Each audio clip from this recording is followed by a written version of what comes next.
Dear students, good morning to all of you.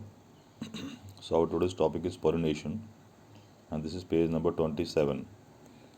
So, pollination is the transfer of pollen grains shed from the anther to the stigma of the pistil.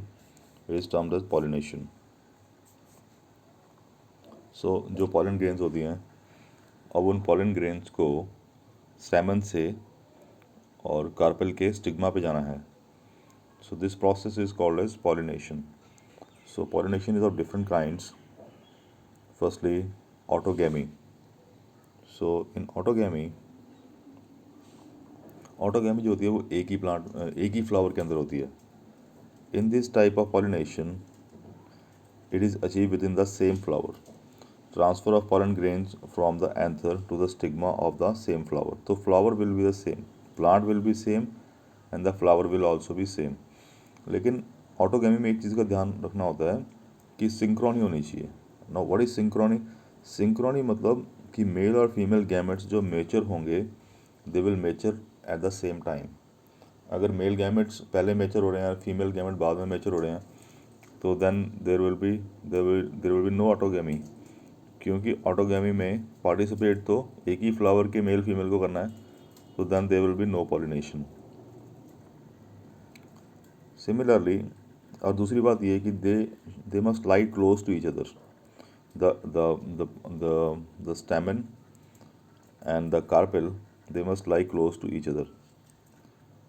So in some plants such as Viola, Oxalis, Commelina produce two type of flowers. They are Chasmogamous and Clistogamous.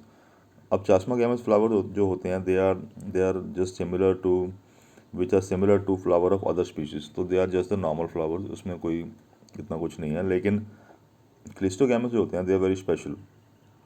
Cleistogamous flower which do not open at all. तो इनकी quality ये है कि ये कभी open ही नहीं होते. जब ओपन नहीं होते तो जो एंथर हैं बीच में, in such flower the anther and stigma lie close to each other. When anther dehisce in the flower buds. So जब एंथर से डिहाइज मतलब जो पॉलन ग्रेन्स रिलीज होती हैं. When anther dehisce in the flower buds pollen grains come in contact with the stigma to effect pollination. तो क्या होगा कि उसी फ्लावर के अंदर ही पॉलिनेशन फिर हो जाएगा. Thus cleistogamous flower are invariably autogamous as there is no chance of cross pollination. तो जब फ्लावर बंद है तो कहीं और से पॉलन ग्रेन आ ही नहीं सकता. तो इसलिए क्रॉस पॉलिनेशन मतलब कहीं और से कोई पॉलन ग्रेन आके पॉलिनेशन कर दे. तो ऐसा तो होगा नहीं because flower is already closed. So that is why cleistogamous flower produce assure seed set even in the absence of pollinators. तो यहाँ तो जिस तरह का सीड सेट बनना चाहिए, जिस तरह की जीन्स बननी चाहिए, क्योंकि एक ही फ्लावर है, उसी फ्लावर के स्टेमन एंथर हैं, स्टेमन है, उसी फ्लावर के स्टिग्मा है. तो जीन्स जो होंगी जैसी हमने सोची हैं वैसी ही मिलेंगी इसमें. तो यहाँ पे एक क्वेश्चन भी बन जाता है, this one, cleistogamous flowers produce assure seed set even in the absence of pollinators. So why? So the reason is that the flower do not open at all. The next type of pollination is geitonogamy. So geitonogamy में flowers अलग हो सकते हैं लेकिन plant same होगा. So transfer of pollen grains from the anther to the stigma of the another flower or the same plant. So the plant will be same but the flowers will be different. हो सकता है कि male flowers एक टहनी पे हों, female flower दूसरी टहनी पे हों. तो ये हो सकता है. और इसमें there is a role of pollinating agents. और जेनेटिकली सिमिलर होंगे ये, क्योंकि प्लांट तो सेम ही है, तो genes will be almost same. Next type of pollination is xenogamy. Xenogamy में क्या होता है कि दो डिफरेंट प्लांट्स होते हैं.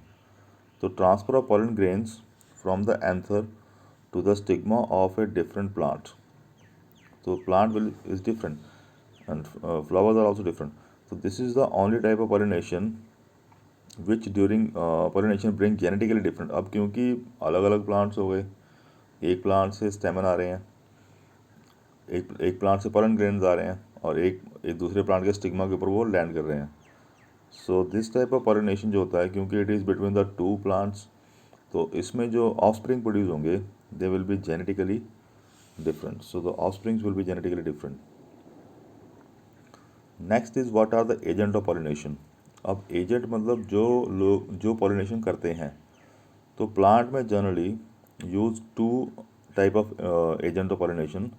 दे कुड बी एबायोटिक और बायोटिक हो सकते हैं. सो एबायोटिक में विंड एंड वाटर आते हैं, और बायोटिक में डिफरेंट टाइप ऑफ इंसेक्ट्स और different animals they also play their role. दूसरी बात ये, क्योंकि अभी पॉलिनेशन जब होगा तो उसमें पॉलन ग्रेन्स को जाना है स्टिग्मा स्टिग्मा पे जाके उनको अटैच होना है. अब हो सकता है क्योंकि एयर लेके जा रही है, वाटर लेके जा रहा है, तो हो सकता है कि कोई पॉलन ग्रेन्स जो हैं वो डैमेज भी हो जाए रास्ते में, या हो सकता है they will not land on the stigma. So इसीलिए क्या करते हैं plants, they produce a huge number of pollen grains.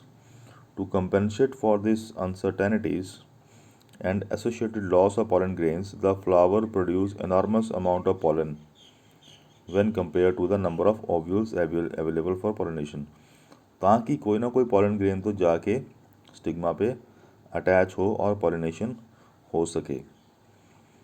So next is pollination, wind pollination. Wind pollination को एनीमोफाइली भी बोलते हैं.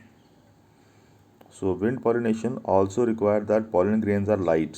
तो pollen grains wind pollination wind ने कैरी करना है उनको, तो लाइट होने चाहिए, लाइट वेट होने चाहिए, नॉन स्टिकी होने चाहिए, so that they can be transported in wind currents. They often possess well expose stamens. Stamen जो है they should be well expose so that pollens are easily disperse into wind currents. And large often feathery stigma. तो stigma जो होते हैं they should be large, they should be feathery. So this is one, this is a stamens. Stamen दिख रहे हैं यहाँ पे. Look at this how they are design. इस तरह से हैं ताकि विंड उनको इजीली, पॉलन ग्रेन को इजीली कैरी कर ले. दूसरी बात, wind pollinated flowers often have a single ovule. They have a single ovule. And next is wind pollination is quite common in grasses. So this kind of pollination by wind is quite common in the grasses. Let us now move to the next topic, that is pollination by water. So pollination by water is quite rare in flowering plants, that is angiosperms, and is limited to about 30 genera, mostly monocotyledons. तो ये हमें मालूम है कि angiosperm they are of two types, monocotyledons and dicotyledons, जिसमें कि pollination by water is more common in monocotyledon because they are the lower plants. तो lower plant में ज़्यादा कॉमन है pollination by water. So lower plant group such as algae, bryophytes, pteridophytes, it is believed particularly for some bryophytes and pteridophytes that their distribution is limited because of the need of water for the transport of male gametes and fertilization. तो ब्रेयोफाइट्स बहुत ज़्यादा हर जगह में distribute नहीं होते. ब्रेयोफाइट्स जो होते हैं they are generally found near the water sources. So कारण यही है कि ब्रेयोफाइट्स का जो पॉलिनेशन है उसमें वाटर रोल प्ले करता है. तो हर जगह वाटर नहीं होता, इसलिए ब्रेयोफाइट का ग्रोथ भी हर जगह नहीं होता.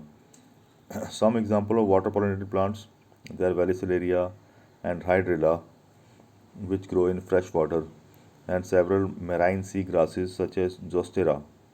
सो these are some of the water pollinated plants. ज़रूरी नहीं है कि सभी प्लांट्स वाटर पॉलिनेटेड ही हों. जो प्लांट पानी में उगते हैं कई बार उनके फ्लावर्स पानी के ऊपर होते हैं. तो जब फ्लावर्स पानी के ऊपर हैं तो उसमें स्टेमन्स और कार्पेल्स भी होंगे. सो हो सकता है कि then they will be pollinated by the insects और they will be pollinated by the wind, क्योंकि पानी के संपर्क में तो वो है ही नहीं, they are above the water. So this whole topic can be read in detail to get some more information. Let us now move on to our next topic, pollination by insects. So बहुत सारे insects और organism भी involve होते हैं in the process of pollination, such as bees, butterflies, flies, beetles, wasps, ants, moths, birds, sunbirds, and hummingbird, and bats. Bats are also common pollinating agents. Then some insects such as bees are dominant biotic pollinating agents. कुछ large animals भी हैं such as primates, lemurs, arboreal tree dwelling rodents. So tree dwelling rodents यानी कि चूहे which dwell on the tree. Even reptiles, gecko lizard and garden lizards, they are also being reported as pollinators in some species. So जो भी flower insect से pollinate होंगे दे will B special, क्योंकि insects को attract करने के लिए the flower should be colourful, the flower should produce nectar, कुछ स्मेल प्रोड्यूस करेगा, तभी इंसेक्ट फ्लावर के पास आएंगे, नहीं तो इंसेक्ट्स क्यों आएंगे. और इन the process of collection of the nectar, nectar collect करते करते इंसेक्ट जो होते हैं, क्योंकि उनकी बॉडी पे ही पॉलन ग्रेन लगे होते हैं या उनकी लेग्स पे लगे होते हैं, तो in the process of collection of अपने फ़ायदे के लिए जब वो आते हैं तो in turn they pollinate the plants. So majority of insect pollinated flowers are large, colourful, fragrant and rich in nectar. when the flower are small, जब फ्लावर छोटे हों, then they are in group.